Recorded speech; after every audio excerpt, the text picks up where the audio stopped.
Good morning everyone, welcome to my YouTube channel physics edu sir.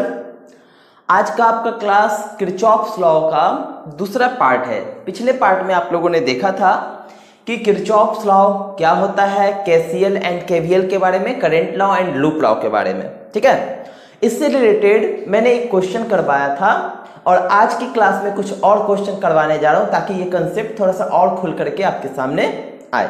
ठीक है, थोड़ा इसको अच्छे से समझने के लिए देखिए, आपके बोर्ड पर एक क्वेश्चन बना हुआ है, एक सर्किट बना हुआ है। ठीक है, इसमें हमें कैलकुलेट करना है करंट I1 का वैल्यू कैलकुलेट करना है। ठीक है, तो आप लोग देख रहे हैं फिर से हमारे पास ये सर्किट में दो पोटेंशियल लगे हुए हैं, तीन रेसिस्टर्स लगे हुए हैं एंड इस सर्किट में दो लूप्स बनेंगे, एक ये वाला लूप एंड एक ये वाला लूप। हमने क्या कहा था कि हम लूप में एंटी क्लॉकवाइज चले या क्लॉकवाइज चले, इससे कोई फर्क नहीं पड़ता है, हम कोई भी ले सकते हैं, जो आपकी मर्जी है। ठीक है, सॉल्व करने के लिए क्या तरीका बताया था? सबसे पहले केसीएल लगाएंगे, किरचॉफ्स करंट लॉ। करंट में हम देखेंगे क्या सिचुएशन है, क्या रिलेशन बनता है। ठीक है, तो हमारे पास जंक्शन कहां कहां है? एक जंक्शन सी पर बन रहा है और एक जंक्शन एफ पर बन रहा है। ठीक है, तो हम यहां पर जंक्शन रूल लगाएंगे एट सी। सी पर देखिए इनकमिंग करंट कौन सा है? I2। और कौन सा है? देखिए ऊपर से I1 भी आ रहा है, ये इनकमिंग करंट हो गया एंड आउटगोइंग करंट कितना हो गया? I3 हो गया। चलिए एक इक्वेशन बन गया। ठीक है, दूसरे जंक्शन पर चलते हैं एट एफ। एफ पर देखते हैं इनकमिंग करंट है हमारा I3 और आउटगोइंग करंट है I1 प्लस I2। अच्छा, सेम इक्वेशन हो गया, चाहे हम F की बात करें और चाहे C की बात करें, इक्वेशन सेम है। ठीक है, चलिए कोई बात नहीं, हमारे पास एक रूल मिल गया कि I3 का वैल्यू I1 प्लस I2 के बराबर है। इससे हम एलिमिनेट कर सकते हैं I3 को, I2 को। चलिए अब हम क्या करते हैं, जंक्शन लेना शुरू करते हैं, लूप लेना शुरू करते हैं। पहले लूप ले लेते हैं ए बी। अच्छा, डायरेक्शन क्या बनाया हमने? डायरेक्शन बनाया एंटी क्लॉकवाइज, तो कैसे हो जाएगा? A F C B. ठीक है, इन ए एफ सी बी और वापस से घूम फिर करके ये पढ़ाना है, तभी तो लूप कंप्लीट होगा। ए एफ सी बी ए। ठीक, चलिए ए से एफ के बीच में कोई रेसिस्टर नहीं है, कोई पोटेंशियल नहीं है। ठीक है, तो यहां पर तो कुछ भी कंसीडर नहीं होगा। एफ से सी के बीच में करंट का डायरेक्शन अपोजिट है, जिधर हम जा रहे हैं उसके, तो यहां पर पॉजिटिव होगा। ठीक है, तो यहां पर वैल्यू कितना आ जाएगा हमारे पास? I इंटू आर, यानी कि 40I3 विथ पॉजिटिव। फिर यहां पर चलते हैं, सेल भी हमारे पास प्लस से माइनस की तरफ। सेल में क्या बताया था मैंने? अगर प्लस से माइनस की तरफ जाना है तो हायर पोटेंशियल से लोअर पोटेंशियल ड्रॉप कर रहा है, इसलिए यहां पर माइनस का साइन लगेगा, दैट इज -40। ठीक है, फिर उसके बाद सी से बी कुछ नहीं है, फिर इधर हमने बढ़ा, इधर बढ़ने के बाद प्लस से माइनस की तरफ, फिर से प्लस से माइनस की तरफ, मतलब -80। ठीक है, एंड फिर उसके बाद ये रेसिस्टर आया। अच्छा, हम लोग जा रहे हैं इस डायरेक्शन में, इसके पास करंट आ रहा है अपोजिट डायरेक्शन, फिर से उल्टा डायरेक्शन है, मतलब प्लस में 40 और करंट इसे कितना मिला रेसिस्टर को? I2 is equal to 0। ठीक है, एक इक्वेशन हमारा ऐसा बना। दैट मीन्स हम यहां से 40 कॉमन ले लें तो I2 प्लस I3 बराबर 120 हो जाएगा। I2 प्लस I3, अच्छा I1 प्लस I2 होता तो जल्दी हो जाता। चलिए कोई बात नहीं, पहले I3 को हटा लेते हैं, I3 का ऐसे भी काम नहीं है। I2 प्लस I3 की जगह I1 plus I2 is equal to 120। I think ये इससे 3 टाइम्स में कट जाएगा, तो बचेगा हमारे पास I1 plus 2I2 is equal to 3। Equation number 2, एक यहां पर ऑलरेडी हमने मान रखा है। ठीक है, चलिए पहले लूप से हमारे पास एक इक्वेशन निकल गया, दूसरे लूप पर चलते हैं। क्या है? FEDC। इन FEDC सी एफ। ठीक है, एफ से ई के बीच कुछ नहीं है, ई से डी के बीच जिस डायरेक्शन में जा रहे हैं उसी डायरेक्शन में करंट है, तो माइनस का साइन आई इंटू आर यानी कि 30I1। फिर डी से सी कुछ नहीं है, सी से एफ की तरफ बढ़ेंगे तो माइनस से प्लस यानी कि प्लस में 40 वोल्ट, जिस डायरेक्शन में जा रहे हैं करंट भी उसी डायरेक्शन में है, तो हमारे पास हो जाएगा -40I और करंट का वैल्यू 3 इज इक्वल टू 0। जिन्हें डायरेक्शन नहीं समझ में आ रहा है वो पिछले वीडियो को जरूर ध्यान से देखें, वहां पर मैंने केवीएल में बताया था कि किस तरह से सर्किट को सॉल्व करना है, वो आपको ध्यान रखना होगा। पोटेंशियल ड्रॉप का केस, पोटेंशियल गेन का केस, उसके हिसाब से साइन लगते हैं। ठीक है, चलिए यहां पर हमारे पास 30I1 plus 40I3 is equal to 40 बनेंगे। ठीक है, दोनों माइनस को उठा करके राइट साइड प्लस हो जाएगा, ये प्लस में ऑलरेडी है, शून्य तो दोनों तरफ से लगता है कट जाएंगे, 30 में से बचेगा 3I1 4, I3 की जगह I1 plus I2 is equal to 4, I3 की जगह I1 plus I2 means 3I1 plus 4I1। ऐसा करते हैं, इसको 7I1 लिख देते हैं, 7I1 प्लस 4I2 बराबर 4, इक्वेशन नंबर 3। हमारे पास दो इक्वेशन है, हमें इसको सॉल्व करके I1 का वैल्यू निकालना है। ठीक है, क्या किया जाए, फ्रॉम 2 and 3 इक्वेशन नंबर 2 को 2 से मल्टीप्लाई कर दिया जाए, 2I1 plus 4I2 is equal to 6 and this one is 7I1 plus 4I2 is equal to 4. Taking the sign of minus, this will cancel each other and the value of -5I1 is equal to 2.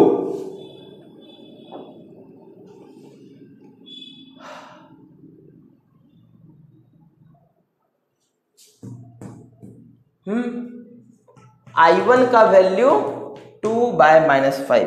Just wait a minute. चलिए ठीक है, I1 का value हमारा -0.4 है।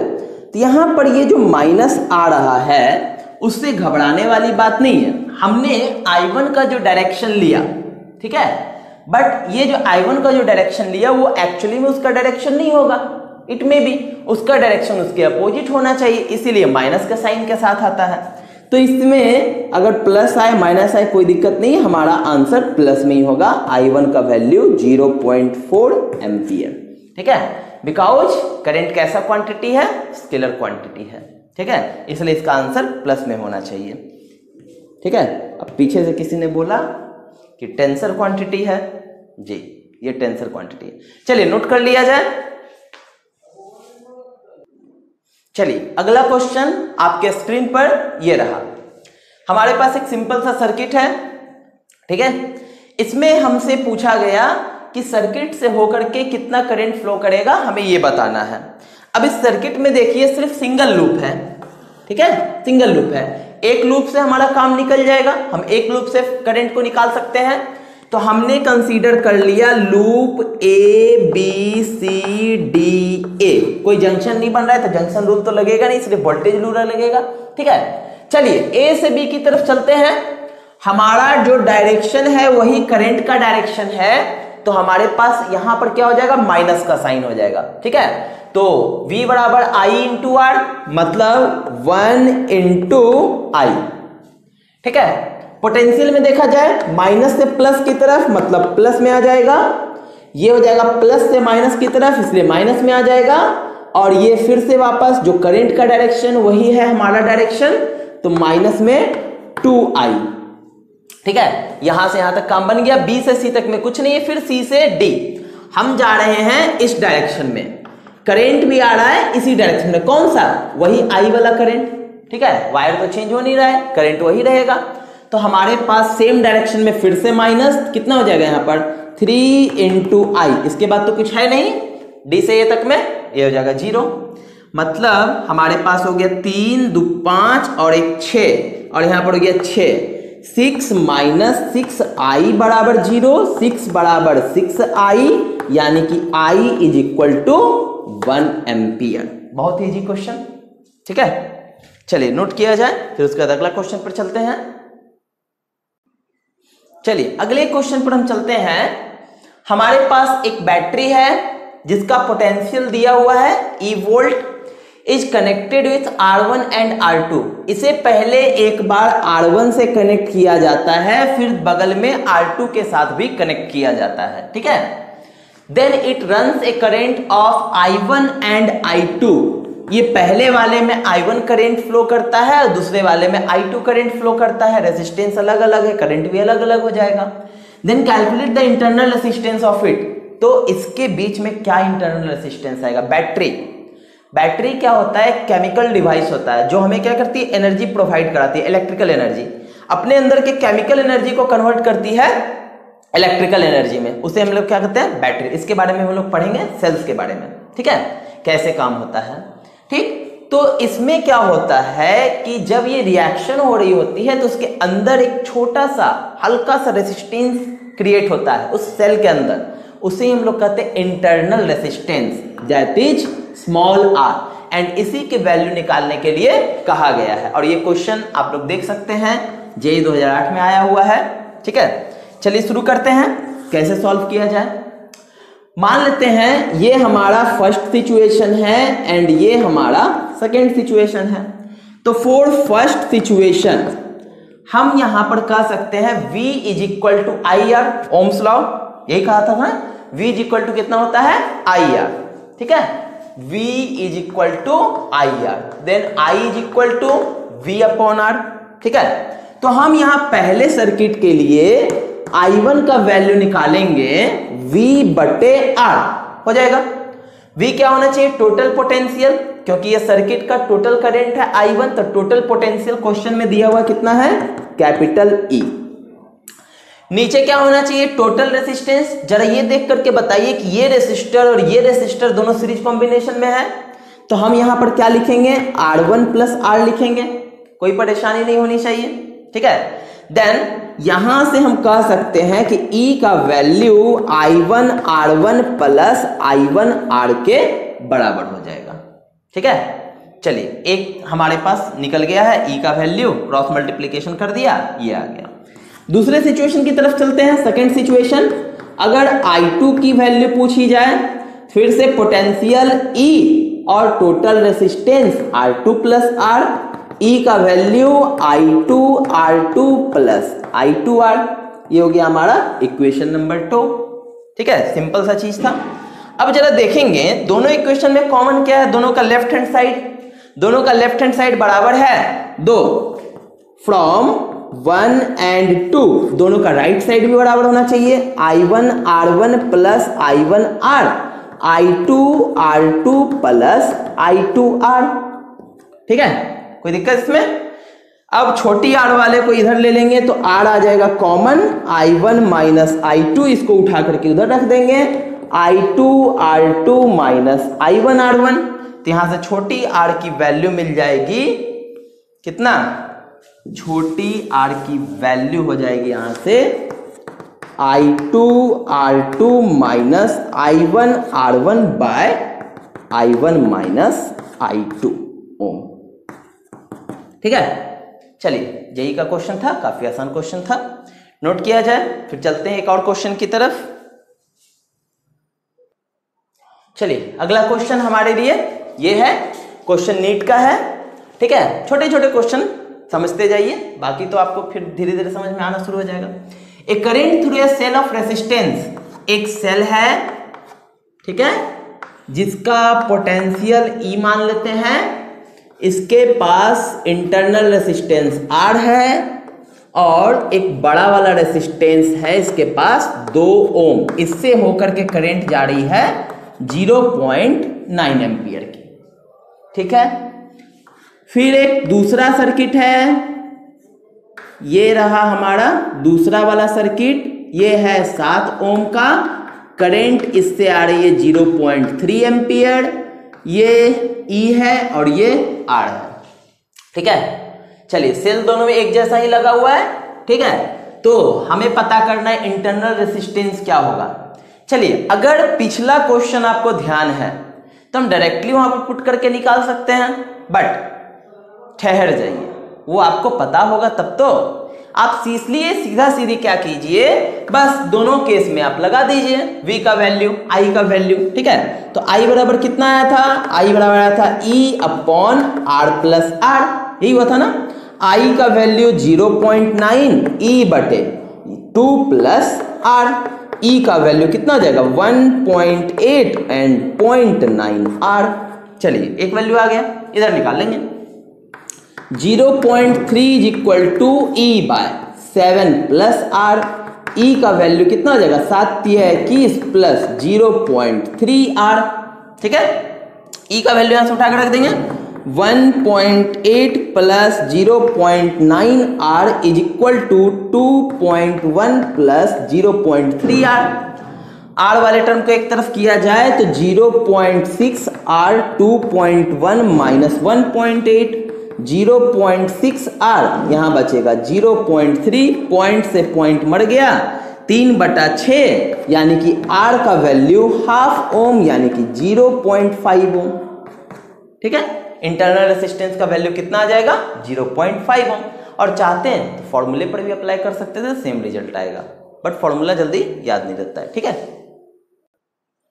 चलिए अपने अगले सवाल की तरफ मैं बढ़ता हूं। हमारा अगला सवाल है, इस तरह का हमारे पास नेटवर्क दिया हुआ है, 3 रेसिस्टर लगा हुआ है, करंट I1, I2, I3 का वैल्यू निकालना और पता करना है कि जंक्शन पर कितना पोटेंशियल होगा। मान लिया जाए उस जंक्शन पर पोटेंशियल का वैल्यू V है, तो हमें कैसे फाइंड आउट करना है सारे का वैल्यू। अब यहां पर हम लोग लूप रूल नहीं लगा सकते हैं, साफ साफ आपको दिख रहा है ये लूप नहीं है, ये सिंपल सा एक KCL है, ठीक है, सर्किट लॉ है, तो हम लोग सर्किट लॉ अप्लाई करेंगे। चलिए, एट जंक्शन, अगर हम जंक्शन की बात करें तो जंक्शन पर इनकमिंग करंट है I1 एंड आउटगोइंग करंट है I2 एंड I3। चलिए ठीक है, V बराबर क्या होता है IR, I का value V upon R, V actually में क्या होता है चेंज इन पोटेंशियल होता है। चलिए, अगर I1 के लिए चेंज इन पोटेंशियल देखा जाए तो 70 माइनस V और रेसिस्टेंस का वैल्यू 10। I2 के लिए अगर देखा जाए तो इसका V माइनस 10 प्लस से माइनस की तरफ, हायर पोटेंशियल से लोअर पोटेंशियल, माइनस वैसे ही करते हैं, बाय 20 प्लस I3 के लिए अगर देखा जाए तो I3 के लिए V माइनस 0 बाय 30 हो जाएगा, मीन्स 70 माइनस V बाई 10, इधर एलसीएम 60 होना है तो 3V माइनस 30 एंड इस तरफ 2V हो जाएगा, ठीक है।